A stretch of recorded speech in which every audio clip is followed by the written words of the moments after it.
자, 이번에는 노화 방지를 위한 운동에 대해서 제가 말씀드리겠습니다.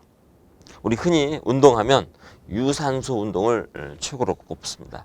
맞습니다. 이 유산소 운동은 심장과 폐 기능을 아주 증가시키기 때문에 노화에 있어서 가장 중요한 요소가 되겠습니다. 칼로리를 소모를 시켜주고 심폐 기능을 올려주죠.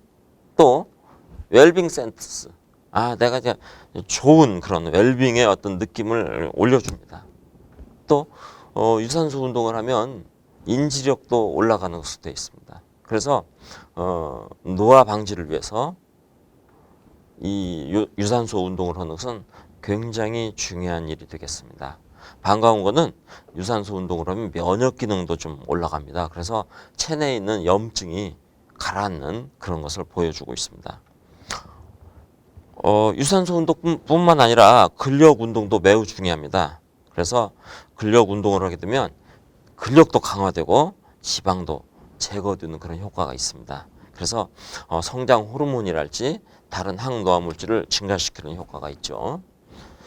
또 스트레칭을 하게 되는데 이 스트레칭은 근력이랄지 유연성을 증가시켜 가지고 어떤 그 손상, 노인에 있어서 이렇게 낙상 사고가 많이 있는데 그 중에 굉장히 중요한 것 중에 하나가 이러한 그 스트레칭, 유연성, 이런 것들이 중요한 것으로 되어 있습니다.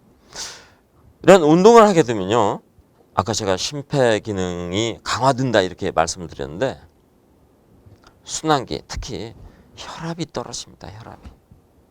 그래서 고혈압 환자분들 특히 아니면 우리 집안에 고혈압의 어떤 그런 가족력이 있다 이런 분들은 특히 운동에 신경을 쓰셔야겠습니다.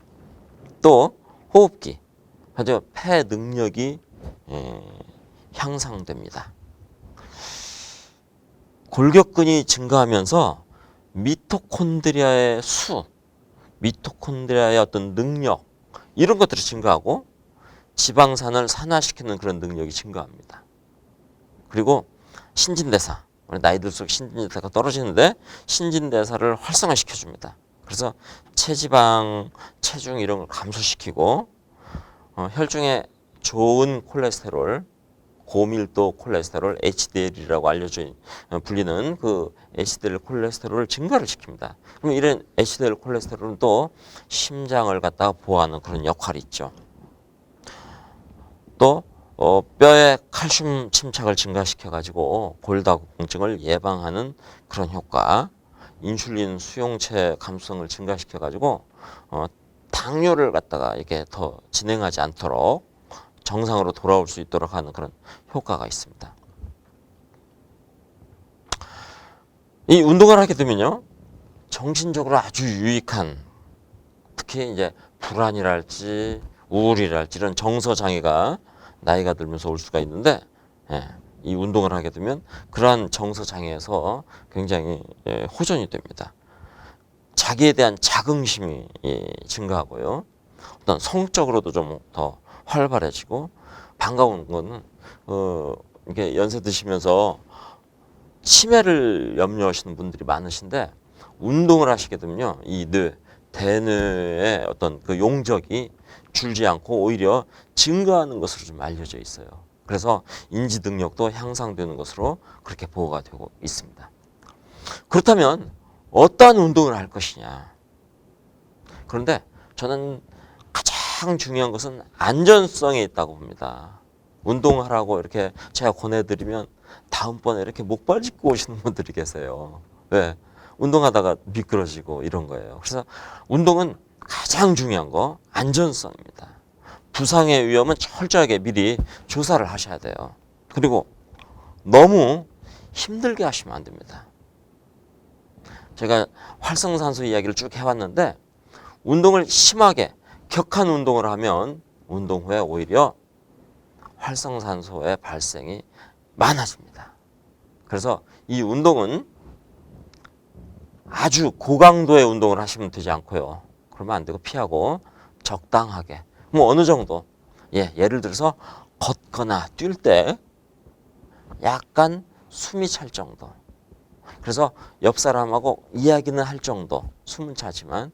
그래서 여러분들 중에서 이제 남성분들은 그 군대를 다녀오셨을 거예요. 저 군대에서 했던 그 구보가 운동 중에서 가장 과학적이다. 저는 그렇게 이제 이야기를 하는데, 예.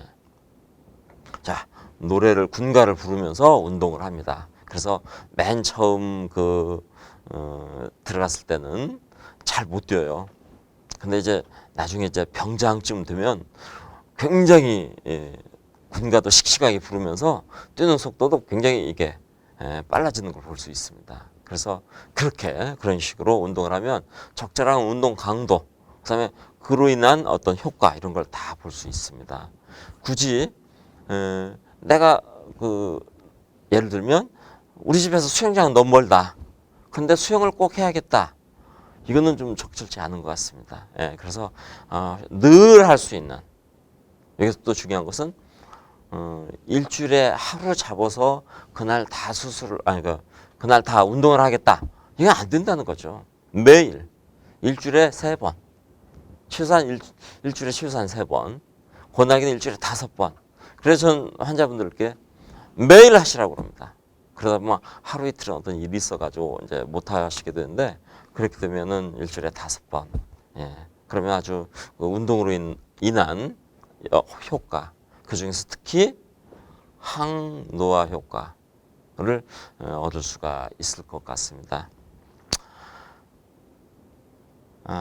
끝으로 우리가 체조를 하거나 무슨 기공, 태극권을 하거나 이런 것들이 별 운동이 안 되는 것 같죠.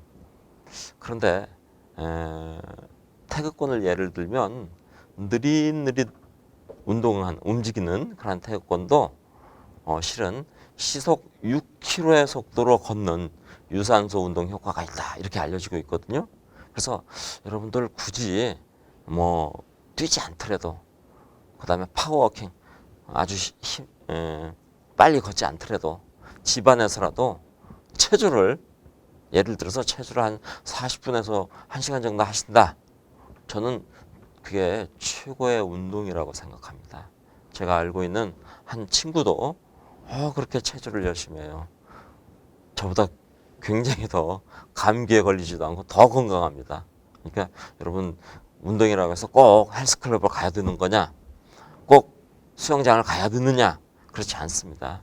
일단 운동에 있어서 가장 중요한 것은 내가 얼마나 쉽게 할 수 있느냐, 쉽게 얼마나 접근할 수 있느냐. 내가 어디를 가더라도, 지구 어디를 가더라도 할 수 있는 그런 운동, 나만의 운동, 이게 가장 중요하다고 생각을 합니다.